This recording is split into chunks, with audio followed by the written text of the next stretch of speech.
Press conference जिला headquarter Kishtwar में होने जा रही है। प्रेस कॉन्फ्रेंस की गर्जोगाई किश्तवाड़ में जो पॉलिटिकल डेवलपमेंट्स हुई है, रियासत में हुई है, जहां हमारे जोनल सदर राज्यसभा के लिए नामजद किए गए हैं, उन्हें अपना फॉर्म भरा। उसके बाद अपोजिशन की तरफ से जो लैंग्वेज का इस्तेमाल किया गया उसके मुतलिक है, और किश्तवाड़ की डेवलपमेंट, किश्तवाड़ के जो सियासी सिनेरियो आगे आने वाला है उसके लिए। और आज की प्रेस कॉन्फ्रेंस की गर्जोगाई यही है। आज हमारे यहाँ प्रेस कॉन्फ्रेंस को खिताब करेंगे हमारे जोनल यूथ वाइज सदर श्री सपर्श परिहार जी। मैं चाहूँगा कि सपर्श परिहार जी आज की प्रेस कॉन्फ्रेंस को संबोधित करें। देखिए, पहले तमाम मीडिया कर्मियों का जो है मैं दिल की गहराई से धन्यवाद करता हूं कि आप लोगों ने अपना कीमती वक्त दिया।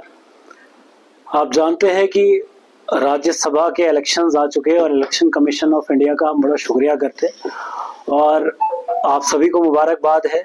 किश्तवाड़ की तमाम आवाम को, पूरे चिनाब खित्ते को, पूरे जम्मू प्रोविंस को दिल की गहराई से बधाई दी जाती है कि हमारे जो लीडर, हमारे दिल की जान, हमारी शान सजाद अहमद किचलू साहब को जो है हमारी पार्टी ने राज्यसभा का मेंबर ऑफ पार्लियामेंट के लिए नॉमिनेशन उन्होंने कल फाइल कर दिया है। लेकिन आपने देखा कि किस तरह से अपोजिशन को मिर्चियां लगी है, और कल एक बयान लीडर ऑफ अपोजिशन की तरफ से आया। मुझे समझ नहीं आता है एलओपी साहब का कि एलओपी साहब क्यों इतने ऑब्सेस्ड है शेख अब्दुल्ला के परिवार से और सजाद अहमद किचलू के परिवार से। जब उनकी ऑब्सेशन में इस परिवार की तरफ देखता हूं तो मुझे लगता है, एक मुहावरा याद आता है कि मनुष्य अपने दुख से दुखी नहीं परंतु दूसरे के सुख से अत्यधिक पीड़ित है। आपने देखा कल उनकी एक प्रेस कॉन्फ्रेंस पे उन्होंने ये कहा कि SRO 43 के तहत जो है ये लीडर्स जो है सुप्रीमेसी के तहत जो है यहाँ पर लीडरशिप आती है। सजाद अहमद किचलू जो है SRO 43 के तहत यहाँ लीडरशिप आई। तो मैं आपके माध्यम से एलओपी साहब तक ये बात पहुंचाना चाहूंगा कि ये सुप्रीमेसी नहीं है जनाब, ये डेमोक्रेसी है।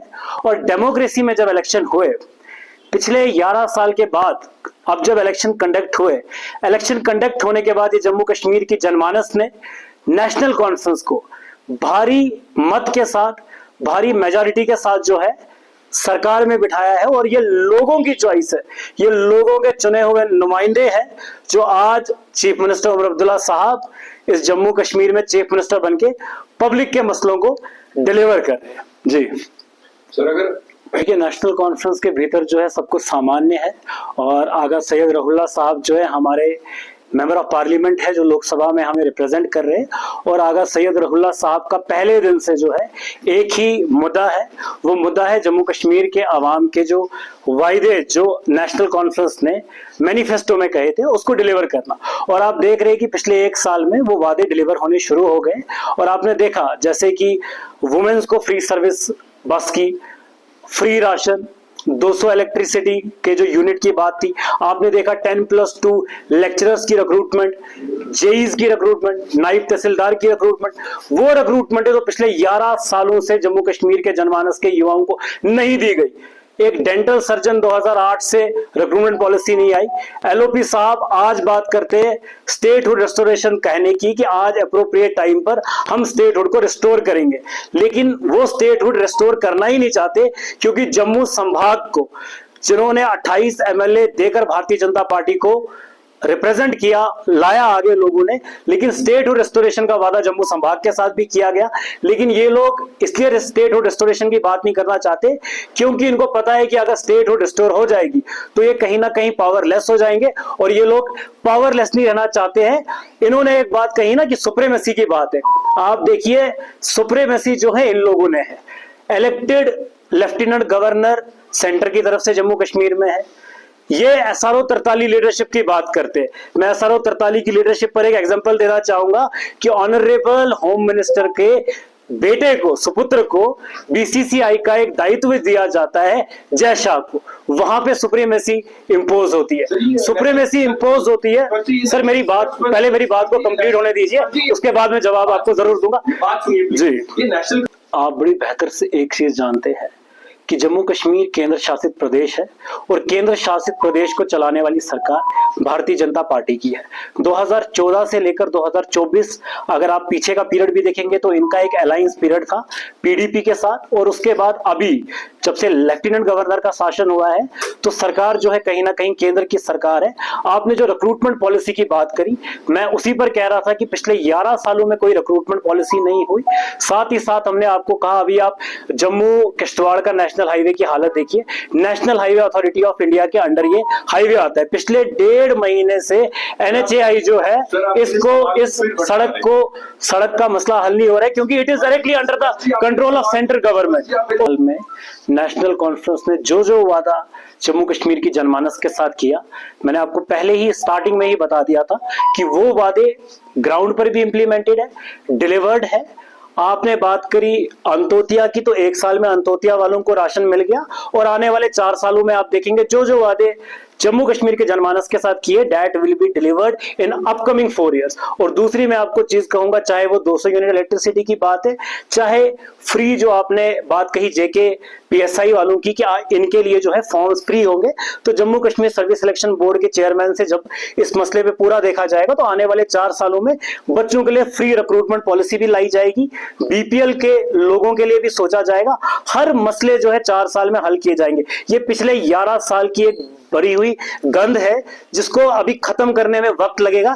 ये 11 साल का एक बनाया हुआ जाल है जिसको पिछले 1 साल में नेशनल कॉन्फ्रेंस ने साफ करना शुरू किया है, और मैं आपको वादे के साथ ये बात करता हूं कि 1 साल में हमने उस जाल को उखाड़ के फेंका है, और आने वाले 4 सालों में under the leadership of Omar Abdullah sahab आप देखेंगे कि जम्मू कश्मीर के जनमानस का एक एक मसला वो हल होगा। चाहे वो डेली वेजर्स की बात है, क्योंकि पिछले 11 सालों में भारतीय जनता पार्टी वालों ने डेली वेजर्स की बात की नहीं की।